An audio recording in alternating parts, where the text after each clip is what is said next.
थी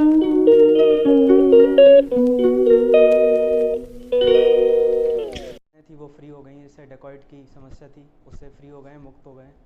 दूसरा ancient architectures हैं, बनखंडेश्वर का मंदिर है, अटेर का किला है, गोहद का किला है। उसके अलावा चंबल नदी है जो कि भारत की सबसे मतलब स्वच्छ नदियों में से एक नदी है, जहाँ पे हम घड़ियाल और डॉल्फिन का संरक्षण कर रहे हैं। अच्छा, अटेर के किला के बारे में कुछ खास बात बताएं। सर ये अटेर का किला महान सिंह भदौरिया जी ने बनवाया था। कौन भदौरिया ने? महान सिंह भदौरिया। महासिंह भदौरिया, हाँ। जी जी हाँ। और इसमें जैसे कि बादल महल है एक अंदर, हम्म, जो गेट है उसके बारे में बोला जाता है कि वहाँ पे एक मतलब सिर लटका के रखा जाता था। तो कुछ ऐसी कहानियाँ हैं किसका मतलब। सिर लटका के? किसी एक इंसान को बैठा दिया जाता था, सिर लटका देते उसका? हाँ, ऐसा सर कहानियाँ हैं कि जो भी अंदर आता था वो उसके खून से तिलक तिलक करके अंदर आता था, जो कि किसके माइथल। खून से? अब वो ऐसा व्यक्ति का मुझे आइडिया नहीं है सर, सॉरी नहीं, सर। मतलब कोई व्यक्ति प्रवेश कर रहा है तो वो खून कहाँ पर था? सर वहाँ पे एक बर्तन रखा रहता था नीचे, ऐसा बोला जाता है, जिसमें वो खून टपकता रहता था। जो व्यक्ति अंदर आता था उसका तिलक करके वो राजा के सामने जाता था। किस पर्पज से ये रखा गया होगा? सर ये एक तरीके से मेरे ख्याल से आप राजा को राजा के लिए मतलब उत्तरदायित्व दिखाने के लिए कि आप राजा के अंदर अधीन आते हैं। तो राजा का जो जो भी वहाँ तिलक है आप उसको कर रहे हैं, इसका मतलब आप उनकी सोवर्निटी को एक्सेप्ट कर रहे हैं, फिर अंदर आ रहे हैं। भेंट जिले की सामाजिक व्यवस्था के बारे में बताएं। सर सोशल एस्पेक्ट में सर जातिवाद की जो समस्या थी वो ख़त्म होने पे है। ऑलमोस्ट मतलब काफ़ी चेंजेस हो रहे हैं जो देखने को मिल रहा है। जैसे कि हमारे प्रॉब्लम्स पूछ रहे हैं सर, मैं समझा नहीं, सॉरी सर। मैं तो सामाजिक व्यवस्था पूछ रहा सामाजिक व्यवस्था में सर डाइवर्स है, हर जाति के लोग पाए जाते हैं यहाँ पर। और सामंजस्य भी है, रिलीजियस धर्म में लोग काफ़ी ज़्यादा मानते हैं, इसलिए यहाँ पे धार्मिक जो गुरु हैं उनकी बातों को बहुत माना जाता है। इसलिए यहाँ पर भागवत पाठ और कथाएँ ये लगातार होती रहती हैं, जो यहाँ के लोग हैं उनको जोड़ने का काम भी करती हैं। हूँ। चलिए मैं एक आपसे बात पूछता हूँ। भेंट जिले में जैसे कथा भागवत होती है, यदि कोई वहाँ पर निम्न जाति का व्यक्ति कथा भागवत करवाता है और यदि भोज का भी आयोजन किया जाता है तो उसमें उच्च जाति के लोग क्या यानी कि सहभागिता करते हैं क्या? ये सर हाँ सर, ये इशू शुरू से रहा है, क्योंकि हम जो हमारी हिस्ट्री देखी जाए भिंड की तो वहाँ पे जातिवाद की समस्या शुरू से रही है। इसकी वजह से ही देखा जाए तो एक कारण ये जो दस्यु समस्या का एक कारण ये भी बोला जाता है कि जातिवाद इतना था कि इंटरकास्ट राइवलरीज होती रहती थी। लेकिन अभी का हाल देखें तो काफ़ी सुधार हुआ है। लोगों ने मतलब जो धार्मिक गुरु हैं वो भी इस बात को प्रेशर करते हैं लोगों की कि जातिवाद गलत है और लोगों को मिलजुल के काम लेना चाहिए। नहीं, मेरा क्वेश्चन फिर एक बार रिपीट कर रहा हूँ कि किसी निम्न जाति के व्यक्ति के द्वारा सामाजिक भोज का आयोजन किया जाता है किसी यानी कि भागवत या रामायण के पाठ के बाद, तो वहाँ पर उच्च जाति के लोग वो सामाजिक भोज मतलब जो भोज का आयोजन किया जाता है उसमें लोग शामिल होते हैं कि नहीं? इस पे सर लोगों के विचार के ऊपर है। कुछ लोग शामिल होते हैं, लेकिन कुछ ऐसे लोग भी हैं जो अभी उन बेड़ियों में मतलब जातिवाद की बेड़ियों में अभी भी फंसे हुए हैं। तो कुछ केसेस हैं जहाँ पे लोग अवॉइड करते हैं, बट ज़्यादातर देखने को मिल रहा है कि लोग अब सहभागिता दिखा रहे हैं। अच्छा, तो ऐसा क्यों है भिंड में कि यानी कि आज भी इतना यानी कि आज़ादी के 75 साल हो गए हैं उसके बाद भी ऐसी यानी कि एक सामाजिक व्यवस्था भिंड में बनी हुई है, ऐसा क्यों? सर इसका मुख्य कारण जो मुझे लगता है वो है एजुकेशन। लोग इतने अवेयर नहीं हैं कि ये जो चीज़ें हैं ये गलत थी शुरू से। कि जो सामाजिक भेदभाव जो हमने बनाया है वो ऐसा भेदों में नहीं था, वो बाद में ये प्रचलित हुआ, फिर इसके आधार पर हम ये गलत रास्ते चले गए। लेकिन अब धीरे धीरे बदलाव आ रहा है, लोग समझ रहे हैं। जैसे जैसे शिक्षा का स्तर भिंड में बढ़ रहा है लोग समझ रहे हैं इस चीज़ को, और लोग सामाजिक समरसता में विश्वास कर रहे हैं धीरे धीरे। ऑनर किलिंग क्या है? ऑनर किलिंग सर कि कोई ऐसी सामाजिक कोई ऐसी प्रथा चली आ रही है या फिर जिसके कारण किसी व्यक्ति का मतलब किसी व्यक्ति को मार दिया जाए कि उसने समाज के खिलाफ जाके कुछ गलत किया हुआ है, ऐसा सोचने, ऐसा लोग जो सोचते हैं उनके द्वारा। तो भीड़ में ज़्यादा ऑनर किलिंग किसके लिए होती है? सर ऐसा मामला मैंने अभी कुछ मतलब एक दो साल में तो सुना नहीं है। एक दो साल नहीं, पहले कुछ ऐसे हुए मामले? पहले जो मामले होते थे तो सर मोस्टली इंटरकास्ट जो मैरिजेज कर लेते थे उनके वजह से होते थे, लेकिन उनमें भी काफ़ी सुधार है। तो अब धीरे धीरे मतलब ये समस्याएं ख़त्म हो रही हैं। अच्छा, आपने ऐसी कोई मूवी देखी है जो भिंड की सामाजिक व्यवस्था पर यानी कि सही तरह से लगता हो कि भिंड के लिए सही मूवी बनी हुई है? क्योंकि आपकी हॉबी है ना yes sir. Watching movie on social issues, yes sir. ऐसी कोई मूवी जो आपको लगता है कि हाँ भिंड का जो सोशल इशू है उस पर ये मूवी बिल्कुल सही तरह से सटीक बैठती है? पॉजिटिव सर, पॉजिटिव वे नहीं, में। जो भी आपको मतलब सर पॉजिटिव ये नेगेटिव या दुर्भाग्य की बात है कि जो भी अभी तक मूवीज़ बनी हैं भिंड को जो दर्शाती हैं या बेहद क्षेत्र को जो दर्शाती हैं, वो उसके नेगेटिव पॉइंट्स को ही दर्शा रही हैं, जो कि 1990 के दशक के अराउंड जो प्रॉब्लम थी। जैसे कि मूवीज़ जैसे पान सिंह तोमर जैसे मूवी थी, उसके बाद बैंडिट क्यून एक मूवी बनी। तो ये जो नेगेटिव पॉइंट्स को दर्शाने के लिए बनी गई, जो एक छवि लोगों में डेवलप हो गई थी उस समय, लेकिन अब उसमें सुधार ज़रूरी है। तो जैसे कि कुछ पॉजिटिव पॉइंट्स भी हैं, जैसे पान सिंह तोमर में दिखाया गया कि वो व्यक्ति मुरैना का है और वो national seven time steeplechase championship जीता हुआ है भारत में। तो वो पॉजिटिव है, लेकिन ये इनिशिएटिव हमें ही लेना पड़ेगा कि हमारे यहाँ जो पॉजिटिव अब चीज़ें आ रही हैं, सुधार हो रहा है, लिंग अनुपात में जो सुधार हुआ है अभी, तो उसको भी दर्शाया जाए। अभी कितना है चैनल मतलब? डेवलप हो जाती है। 2011 का सेंसस के हिसाब से सर 837 था, लेकिन अभी जो नेशनल फैमिली हेल्थ सर्वे की रिपोर्ट आई है उसके अनुसार बढ़ के 861 हुआ है। तो ये काफ़ी इम्प्रूवमेंट है। अच्छा, आप बीटेक करने के बाद सिविल सेवा में करवाना चाहते हैं? सर बीटेक क्योंकि सर 12th में इनिशियली मार्क्स अच्छे थे पीसीएम में, तो उस समय स्कूलों में यही रहता था कि जिसके मार्क्स मैथ से पीसीएम में अच्छे हैं वो मोस्टली इंजीनियरिंग के लिए जाता था। तो वही मेरा भी प्रयास था, लेकिन जब आपकी इसमें अपनी कोई रुचि नहीं थी, लोगों को देख करके आप आइडिया क्योंकि सर साइंस में इंटरेस्ट था, तो ये नॉर्मल है कि इंजीनियरिंग में भी इंटरेस्ट होगा। साइंस व्यक्ति क्योंकि होगा कि आपका था? साइंस में इंटरेस्ट था, तो सर क्योंकि इंजीनियरिंग के सब्जेक्ट साइंस से ही रिलेटेड होते हैं, जैसे कि इलेक्ट्रॉनिक्स, तो ऑब्वियसली उसमें इंटरेस्ट तो आएगा ही। अभी आप कितना पैकेज है यहाँ मेट्रो में? सर मेरा पैकेज 12 लैक्स पर है ना। तो आप इधर समझ नहीं आ रहा। सर क्योंकि ये सब डेवलप हुआ था कॉलेज के समय सर, जब थर्ड ईयर में थे तो हमारे यहाँ एलुमनाई आते हैं, तो वो विजिट करते हैं। तो उसमें बहुत सारे एलुमनाई ऐसे होते हैं जो सिविल सर्विसेज से होते हैं या पीसीएस ऑफिसर्स होते हैं। तो तब डेवलप हुआ कि फिर उस विषय को हम लोगों ने एक्सप्लोर किया कि उसमें क्या क्या पॉजिटिव पॉइंट्स हैं। तब से मैंने पढ़ाई शुरू की। क्या पॉजिटिव पॉइंट लगे आपको? सर क्योंकि सर उसमें इतनी डाइवर्स फील्ड है, जैसे अभी जो मेरा जॉब है उसमें मोस्टली एक ही जगह पे आप बैठ के कंप्यूटर के सामने प्रोग्रामिंग करते रहते हैं, लेकिन जो हमारा सिविल सर्विसेज का जॉब है इसमें डाइवर्स अपॉर्चुनिटी हैं, चैलेंज रहते हैं हमेशा। आप समाज के साथ जुड़ के समाज की प्रॉब्लम को समझने की कोशिश कर रहे हैं और आप एक सोशल चेंज ला सकते हैं। तो आप दुनिया को पूरा चेंज कर सकते हैं उसमें, तो आप तो सोचते हैं यहाँ पर सीमित ही है, तो दुनिया आपके पास है, कंप्यूटर बैठ के दुनिया को चेंज करने की आइडिया वो कर सकते हैं आप। सर इससे सर मैं इनडायरेक्टली कंट्रीब्यूट कर सकता हूँ, बट डायरेक्टली कंट्रीब्यूशन नहीं हो पाता। मैं एक जैसे कि मैं किसी यूरोपियन कंपनी के लिए काम कर रहा हूँ, तो मैं उसको इनडायरेक्ट कंट्रीब्यूट कर रहा हूँ डायरेक्टली, बट इनडायरेक्टली मैं टैक्स के थ्रू अपने देश को कंट्रीब्यूट कर रहा हूँ, और यहाँ पे मैं डायरेक्ट कंट्रीब्यूशन कर सकता हूँ।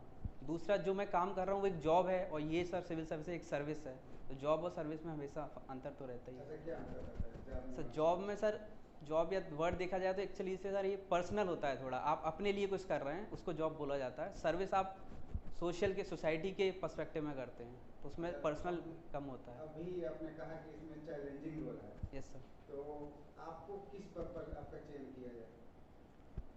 मेरी क्वालिटीज़ जो अंदर मेरे अंदर हैं। हाँ। अच्छा सर, क्वालिटीज़ में देखा जाए तो थर्ड ईयर जो कॉलेज के समय और जो जो अभी मैं जॉब कर रहा हूँ उसमें मैंने कुछ ऐसी क्वालिटीज़ डेवलप की हैं जो सिविल सर्विस में सहायक होंगी।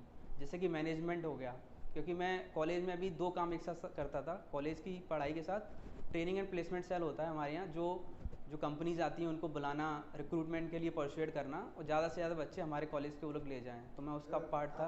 आपको एसडीएम बनाया जाए कि डीएसपी बनाया जाए, क्या बनाया जाए? सर अच्छा आपको एसडीएम बनाया जाए कि डीएसपी बनाया जाए, क्या सर मैं प्रेफर तो एसडीएम को ही करूँगा, क्योंकि वो फील्ड और डाइवर्स हो जाता है। उसमें आप पूरे जो भी ज़िले के जितने भी विभाग हैं सबसे कनेक्ट में रहते हैं, और पुलिस विभाग एक प्रॉपर डिपार्टमेंट हो गया, एक फिक्स डिपार्टमेंट हो गया, तो मैं प्रेफर एसडीएम को करूँगा। आप एसडीएम हैं और जो आपका क्षेत्र है उस क्षेत्र में अचानक से कोई ऐसी अनपेक्षित घटना घटित हो जाती है, जैसे कि किसी का हत्या कर दिया जाता है, जिसमें काफ़ी जन आक्रोश होने की संभावना है, तब आप उस स्थिति में अपनी सुरक्षा के लिए क्या एक्शन लेंगे? अपनी सुरक्षा के लिए कि समाज की सुरक्षा के लिए? आप अपनी सुरक्षा के लिए कह रहे हैं, पर फिर समाज को मेरी सुरक्षा तो सर, मैं क्योंकि मैं समाज के लिए उत्तरदायित्व हूँ, तो मेरा पहला हक बनता है कि मैं समाज की सुरक्षा करूँ। जो लोग जिन पे ऐसा लग रहा है कि जो जन आक्रोश है जिससे प्रभावित हो लेकिन सकता है। समाज को तो तब आप सुरक्षा देंगे ना जब आप खुद सुरक्षित रहेंगे। सर क्या फोर्स आपको लगता है कि आप एसडीएम हैं तो कोई आपका अटैक नहीं कर सकता है? कर सकता है सर, हाँ। क्योंकि हम जन के साथ रह रहे हैं, जन लोगों मतलब सोसाइटी के साथ रह रहे हैं, तो जन भागीदारी तो रहेगी। बट क्योंकि फोर्सेस साथ में रहेंगे तो इतना कम चांसेस रहता है। अच्छा, तो फिर बताइए समाज की सुरक्षा के लिए क्या करें? सबसे पहला, क्योंकि सर आप बोल रहे हैं जन आक्रोश है वहाँ पर, तो पहले तो जितना भी पुलिस फोर्स आपस में है उनको कंट्रोल रूम को सूचित किया जाए कि ऐसी ऐसी स्थिति है, तो वो लोग तैयार रहें। बैरिकेडिंग की जाए ताकि लोग एकत्रित ना हो पाएँ, उनको बाइफर्केट कर दिया जाए। उसके बाद जो वहाँ के लीडर्स हैं, क्योंकि लोग लीडर्स की ज़्यादा सुनते हैं, चाहे वो रिलीजियस लीडर्स हों या फिर पॉलिटिकल लीडर्स हैं, उनके साथ संवाद किया जाए और उनके थ्रू लोगों को आश्वस्त किया जाए कि जो भी आपकी परेशानी है प्रशासन उसको सुनेगा, उसका हल निकालेगा। अच्छा, भारतीय राजनीति में धर्म कहाँ तक भूमिका निभाता है? भारतीय राजनीति, sorry sir, can you repeat? भारतीय राजनीति में धर्म की क्या भूमिका है? सर भारतीय राजनीति में सर धर्म देखा जाए तो शुरू से जुड़ा हुआ है, मतलब रिलीजन विद पॉलिटिक्स बोला जाता है, अपने यहाँ रिलीजन विदाउट पॉलिटिक्स नहीं। क्योंकि इतना डाइवर्स हमारा देश है, इतने विविध है, तो लोग धर्म को पर्सनल न मान के एक सोसाइटल कॉन्सेप्ट मान लेते हैं। तो जैसा कि हम देखते हैं कि ये पॉजिटिव भी है, क्योंकि आप एक बड़ी जनसंख्या को एक धर्म के माध्यम से जोड़ सकते हैं बहुत जल्दी, जो कि और तरीक़ों से शायद इतना जल्दी पॉसिबल ना हो। धर्म से आप उनको जोड़ भी सकते इससे हैं। हमारी राष्ट्रीय एकता अखंडता बढ़ेगा कि घटेगा? सर राष्ट्रीय एकता हमारी बढ़ेगी, क्योंकि हमारी भारत की पहचान ही है यूनिटी। यूनिफॉर्मिटी हमारी पहचान नहीं है, हमकी यूनिटी इन डाइवर्सिटी। तो जितना ज़्यादा हमारा डाइवर्स कल्चर होगा, लोग एक दूसरे को एक्सेप्ट करेंगे, टॉलरेट करेंगे, उतना ही ज़्यादा हम अपने आप में सबल होंगे। अच्छा, अल्पसंख्यक का क्या मतलब है? संकर अल्पसंख्यक माइनॉरिटीज़, सर यार संविधान में देखा जाए तो दो तरह के अल्पसंख्यक की बात की जाती है। एक रिलीजियस माइनॉरिटीज़ जो धर्म के आधार पर माइनॉरिटीज़ हैं, दूसरा लिंग्विस्टिक माइनॉरिटीज़ जो भाषा के आधार पर माइनॉरिटीज़ हैं। कहाँ पर है भारतीय संविधान में? सर फंडामेंटल राइट्स में भी मेंशन है, क्या मेंशन है? आर्टिकल 29 और आर्टिकल 30 में, जो बताते हैं कि कुछ विशेष प्रावधान होने चाहिए माइनॉरिटीज़ के लिए, जो उनके कल्चर, उनकी स्क्रिप्ट या फिर उनके जो एजुकेशन इंस्टीट्यूशंस हैं उनको बचाने के लिए। इसमें धार्मिक अल्पसंख्यक की बात कहाँ की गई है? सर माइनॉरिटीज़ क्योंकि टर्म वहाँ पर है। नहीं, माइनॉरिटीज तो है, हाँ। लेकिन उसका आधार क्या है? माइनॉरिटीज का आधार क्या है? मतलब कोई पहले तो आप अनुच्छेद कंफर्म करें कि किस अनुच्छेद में है। सब माइनॉरिटीज़ का प्रयोग किस में है? किस अनुच्छेद में है?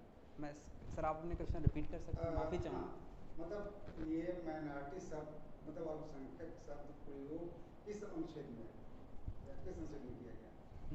माइनॉरिटी सब आर्टिकल 29 में मेंशन किया गया है। तो उसका आधार क्या है? उसका आधार जो सुप्रीम कोर्ट ने बताया सर कि दो आधार हैं उसके, एक तो रिलीजियस माइनॉरिटीज़, एक लिंग्विस्टिक माइनॉरिटीज़। ये सुप्रीम कोर्ट में बताया और उसमें क्या मेंशन है?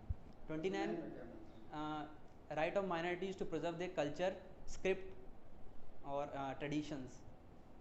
इसमें कहीं धर्म तो नहीं आता है? सर क्योंकि सर इसमें माइनॉरिटी शब्द है और माइनॉरिटीज़ के दो मतलब हैं संविधान में, तो वो इनडायरेक्टली धर्म से जुड़ जाता है, एक रिलीजियस माइनॉरिटीज़, एक लिंग्विस्टिक माइनॉरिटीज़। यहाँ तक मेरी समझ है सर, मैं इतना ही जान पा रहा हूँ, मैं एक बार इसको देख लूँगा जाके वापस। मानिए आपके यहाँ ऐसे क्षेत्र में आपकी पोस्टिंग की जाती है जहाँ काफ़ी संवेदनशील एरिया है, तो उसमें आप कैसे अगर कोई इस तरह का, जैसे आप अक्सर आपने देखा होगा हाल के वर्षों में कि धार्मिक जुलूस निकलते हैं और दोनों संप्रदाय के लोग काफ़ी उग्र हो जाते हैं और काफ़ी वहाँ पे हिंसा होती है, जान माल के लिए खतरा उत्पन्न हो जाता है, तो वैसे स्थिति में ऐसी घटना न हो उसके लिए आप क्या करेंगे? सर इसके लिए ये सुनिश्चित करना चाहिए कि हम एक कोई डेडिकेटेड रूट असाइन कर दें कि जब भी कोई या फिर कोई पॉलिटिकल रैली हो रही है या फिर कोई भी रिलीजियस रैली हो रही है तो वो उस रूट से जाए, और वो इंश्योर करें कि वो ऐसी क्राउडेड प्लेस से न जाए जहाँ पे लोग रह रहे हों, क्योंकि कभी कभी कुछ लोगों के जैसे नारेबाजी से रिएक्टिव नेचर में ये दंगा हो जाता है। तो अभी तो आपने कहा था कि भारत की विशेषता है अनेकता में एकता। Yes sir. तो फिर ये अनेकता कहाँ हो? अनेकता में एकता तो तब होगी जब अलग अलग विचारधारा के लोग, अलग अलग संप्रदाय के लोग एक साथ मिल के सारे त्योहारों को सेलिब्रेट करते, तब न कहा जाता है कि अनेकता में एकता है। Correct sir. लेकिन सर प्रिवेंशन के लिए हमें कुछ स्टेप्स तो लेने ही पड़ेंगे। जहाँ तक बात है कि कुछ जो कॉन्फ्लिक्ट रहती है व्यूज़ की कि दो रिलीजन के बीच में, वो सुधार करनी चाहिए अवेयरनेस के थ्रू। लोगों में जो रिलीजियस लीडर्स हैं वो सही चीज़ों को बताएं। कभी कभी क्या होता है मिस इंटरप्रिटेशन कर देते हैं जो धर्म में लिखा हुआ है, तो वो उसके थ्रू हम लोग स्ट्रेंथन कर सकते हैं। But on a positive note, या फिर हम देखें कि यदि कोई इशू है तो उसके लिए जो तत्कालीन प्रभाव में यदि कोई सोल्यूशन देखना है तो वो ये हो सकता है कि हम ऐसा कोई रूट डेडिकेट कर दें जो शहर के बाहर से हो या फिर ऐसे इलाके से हो जहाँ पे कम पॉपुलेशन हो, ताकि लोगों को परेशानी भी ना हो और उनके धर्म आयत भी ना हो। यदि कोई ऐसा पॉलिटिकल लीडर ऐसा कोई स्पीच दे देता है जो लोगों के धर्म को आयत करता है। अच्छा, इसका क्या कारण आप देखते हैं कि कोई दो ही धर्म के लोग आपस में उलझते हैं, जबकि भारत में तो 8-10 धर्म के लोग, या एक तरह से दूसरे शब्द में कहें तो विश्व में जितने धर्म के मानने वाले लोग हैं लगभग सब भारत में पाए जाते हैं। तो किसी खास दो धर्म के बीच ही ये विवाद क्यों होता है, बाकी के बीच क्यों नहीं होता? इसका कारण जो मैं सोच पा रहा हूँ, एक तो जो हमारी राजनीतिक पार्टियां हैं वो इन दो धर्मों के संरक्षण का काम करती हैं। तो उसकी वजह से कभी कभी राजनेता ऐसे बयान दे देते हैं जो स्पेसिफिकली एक धर्म को पॉइंट करते हैं और ये मुद्दा बन जाता है। ऐसे दूसरे धर्मों में नहीं है। और क्योंकि एक धर्म जो जिसका ज़्यादातर लोग मुस्लिम धर्म का विरोध करते हैं, जो हिंदू लोग हैं या फिर जो भी हैं राजनीतिक लोग हैं, बट ऐसा देश में तो नहीं है।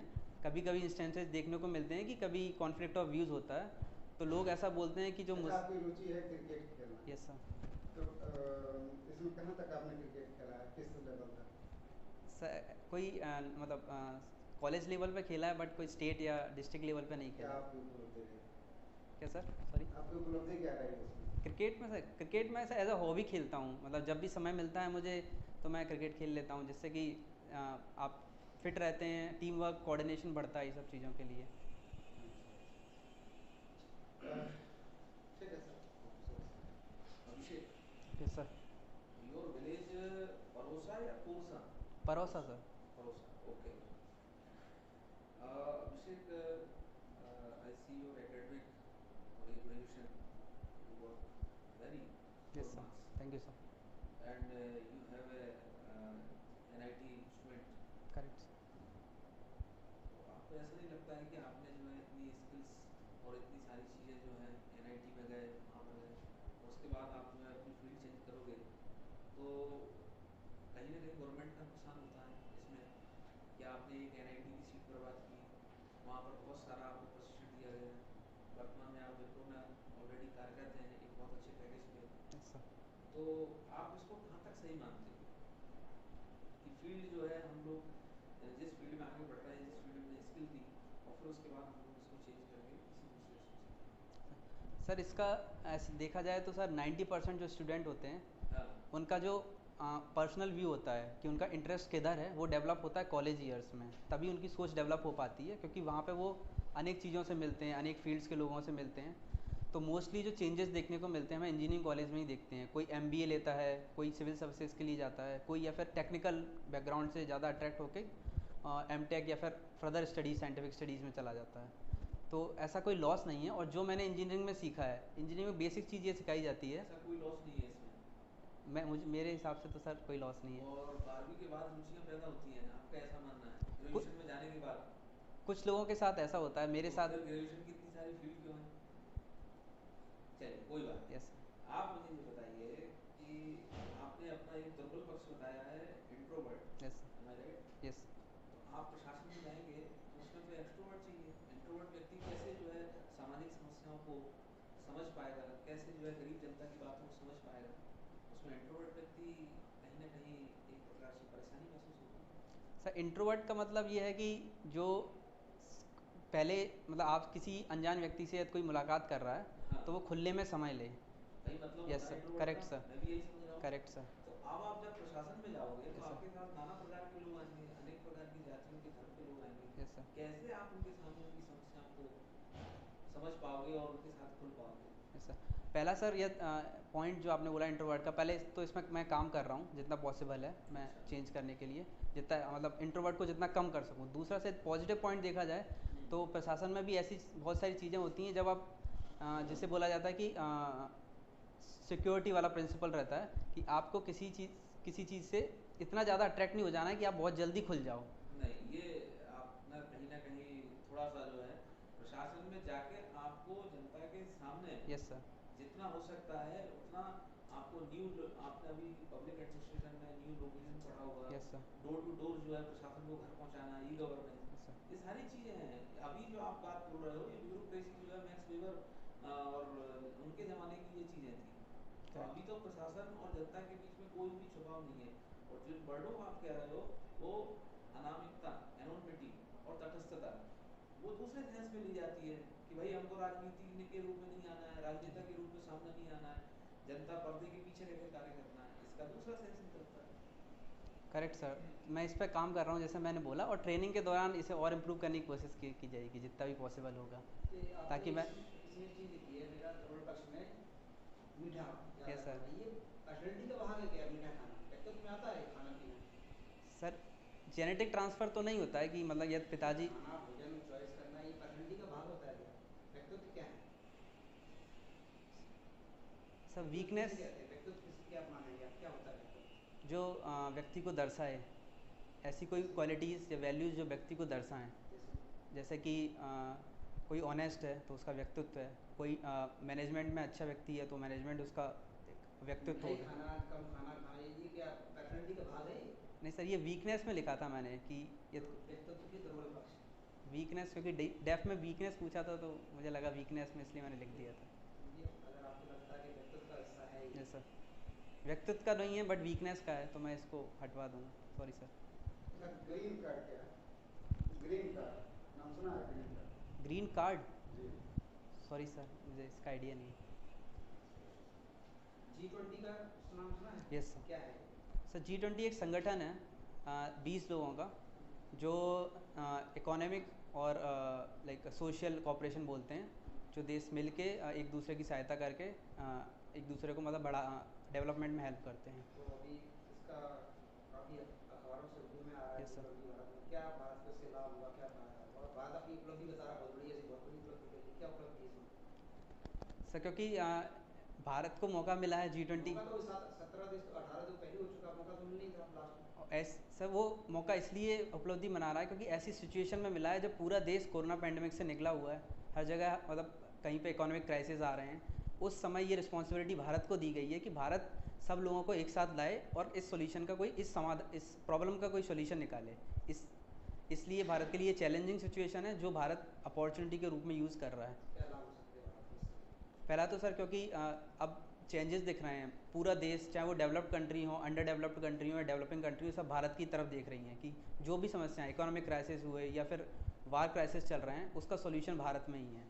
क्योंकि भारत की जो फिलॉसफी रही है, पूरा देश मतलब पूरा वर्ल्ड एक ही फैमिली है, तो अब लोग धीरे धीरे उसमें बिलीव कर रहे हैं, तो पूरा जो सॉल्यूशन लोग भारत की तरफ ही देख रहे हैं, ये एक पॉजिटिव पॉइंट है। दूसरा सर, हमारे पास फॉरेन इन्वेस्टमेंट को अट्रैक्ट करने का ये एक बहुत बड़ा मौका है, इसीलिए हम हर स्टेट में जाके ये G20 समिट ऑर्गेनाइज करा रहे हैं, ताकि लोगों को पता चले, जो बाहर के लोग हैं, कि इस स्टेज में ये फैसिलिटीज़ हैं, भारत के एशियन स्ट्रक्चर ये हैं, इससे टूरिज्म को बढ़ावा मिलेगा, तो इससे हमारे यहाँ फॉरेन इन्वेस्टमेंट आएगा। अभी एक राष्ट्रीय पार्टी का दर्जा दिया है किसी दल को, कौन सा दल है वो? आपको दिया गया सर। क्या है क्राइटेरिया, क्या रहता है राष्ट्रीय? सर राष्ट्रीय पार्टी के 3 या 4 क्राइटेरिया रहते हैं, जिसमें से एक क्राइटेरिया है कि यदि वो पार्टी 4 स्टेट्स में स्टेट पार्टी का दर्जा, 4 स्टेट में वो स्टेट पार्टी हो जाए। दूसरा स्टेट पार्टी का दर्जा कैसे?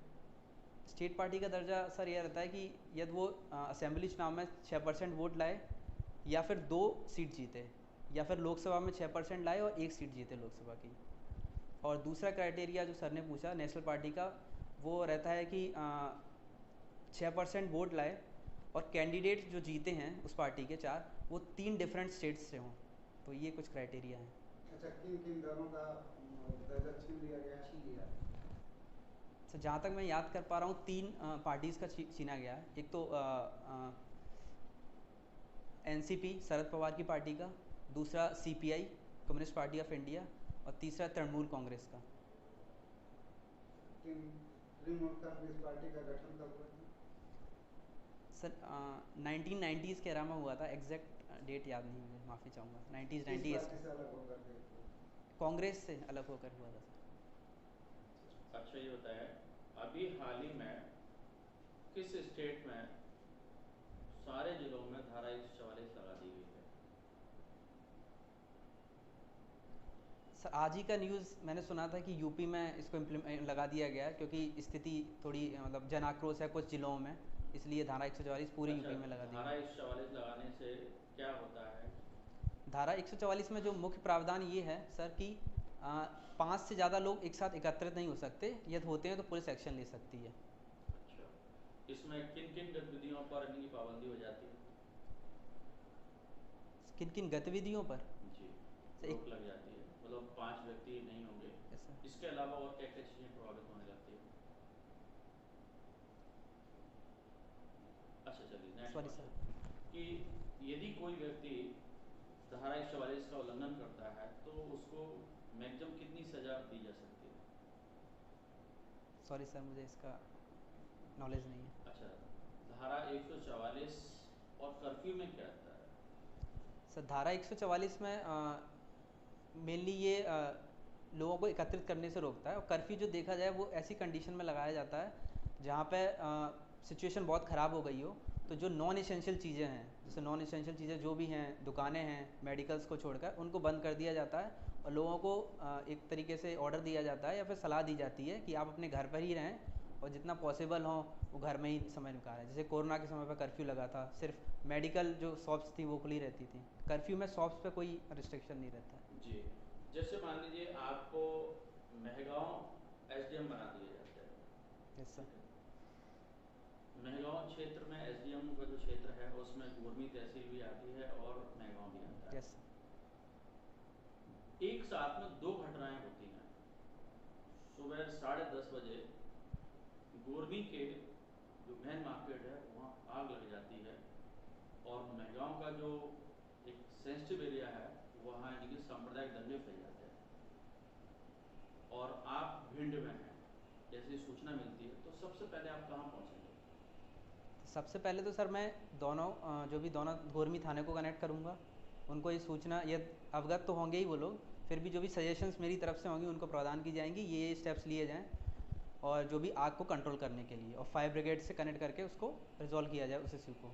दूसरा इशू जो मेहगांव का है, क्योंकि वहाँ पर सांप्रदायिक दंगे फैले हुए हैं जो हिंसा में बदल सकते हैं, तो मैं पहले उनको जो भी वहाँ पर लोकल पुलिस होगी उसको कनेक्ट करके, और मैं श्योर करूँगा कि मैं जल्दी से जल्दी मेहगांव पहुँचूँ पहले, क्योंकि आग वाला इशू इतना सेंसिटिव नहीं है, उसको फायर ब्रिगेड या लोकल के थ्रू, और जो लोकल वहाँ पे लोग होंगे वो भी आग को बुझाने में सहायता करेंगे। बट जो सांप्रदायिक हिंसा वाला ऐसा इशू है जो हिंसा में बदल सकता है, जहाँ से जान माल को आदि प्रॉब्लम पहुँच सकती है। मतलब आपको ऐसा लगता है कि आग बुझाने के लिए लोग तैयार हो जाएंगे, लेकिन सांप्रदायिकता की आग बुझाने के लिए कोई तैयार नहीं होगा? आग सांप्रदायिकता में सर एक्चुअली कभी कभी ऐसा होता है कि लोगों में कॉन्फ्लिक्ट हो जाता है, जो बाद में बहुत बढ़ चढ़ के मतलब प्रशासन के लिए प्रॉब्लमेटिक हो जाता है। कैसे करना होता है? मैं मेहगांव पहुँच के पहले तो लोगों को समझाऊंगा जो भी हैं, कि पहले उनका मसला सुना जाएगा कि क्या इशू। सुनने के लिए होता नहीं कि मारपीट शुरू हो गई है, हिंसा में बदल चुका है। हिंसा भयंकर तरीके से चल रही है, तो आपकी कोई बात सुनेगा? सब पहले ये हिंसा ऐसी है कि जो कंट्रोल नहीं हो सकती, तो वाटर कैनन का प्रयोग किया जाएगा लोगों को तितर बितर करने के लिए, फिर उसके बाद जो भी उनके लीडर्स होंगे उनसे बातचीत की जाएगी।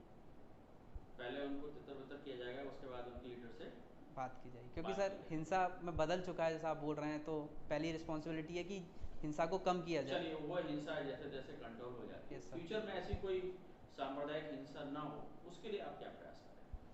पहले तो सर जो हमारा सिस्टम है, कम्युनिकेशन सिस्टम जो पुलिस का है, उसको और अच्छा किया जाए, ताकि पहले ही हमें सूचना मिल जाए। कोई एक खबर ऐसी मिल रही है कि वहाँ पे सांप्रदायिक दंगे हो सकते हैं, तो पुलिस पहले ही एक्शन ले ले, ना कि वहाँ तक वेट करे कि सांप्रदायिक दंगा हो फिर हम लोग एक्शन लें।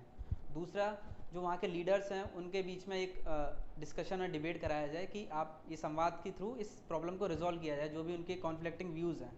तो ये 2 सॉल्यूशंस। चलिए लास्ट क्वेश्चन, पुलिस कमिश्नर प्रणाली जो है ना, पुलिस कमिश्नरी सिस्टम, ये मध्य प्रदेश के कितने शहरों में है? अभी 2 शहरों में है, कौन कौन? इंदौर और भोपाल। अच्छा, इस सिस्टम को लागू करने से इनकी एडमिनिस्ट्रेशन में क्या चेंज आ जाते हैं? सर ये सिस्टम पहले तो ऐसी सिटी में लगाया जाता है जहाँ 10 लाख से पॉपुलेशन ज़्यादा है, और जो अर्बनाइजेशन में काफ़ी ज़्यादा अर्बन हो चुकी हैं। और लाभ की यदि देखा जाए तो पुलिस कमिश्नर को कुछ जो मजिस्ट्रेट की पावर होती हैं डीएम की, वो दे दी जाती हैं ताकि स्विफ्ट और तेज एक्शन हो सके सिर्फ रिस्पॉन्स। कमिश्नर को रहता है, कमिश्नर डेलीगेट कर सकता है जो उसके नीचे पर्सन हैं उनको भी। मतलब वो पर्सनल डेलीगेट कर सकता है या इनके सिस्टम के अकॉर्डिंग राइट होते हैं? अच्छा चलिए, जहाँ पर इनकी पुलिस कमिश्नर मतलब प्रणाली नहीं होती है, तो वहाँ पर जुडिशियल पावर किस अधिकारी से लेकर के और किस अधिकारी तक जिले में होता है? वहाँ पर जुडिशियल पावर सर, हाँ, मतलब जो ये आपका इनके लॉ एंड ऑर्डर वाला अच्छा। पावर है ना, वो किस किस के पास में होता है? मतलब छोटे से छोटा कौन सा अधिकारी, बड़े से बड़ा कौन सा अधिकारी जिले में?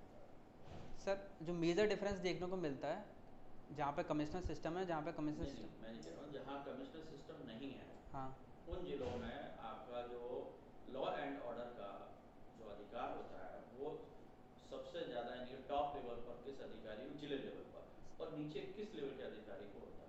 सर टॉप लेवल पे तो जो कलेक्टर हैं उस डिस्ट्रिक्ट के, उनको पावर्स रहती हैं, और नीचे लेवल का सर मुझे आइडिया नहीं है, मैं इसको एक बार देख लूँगा।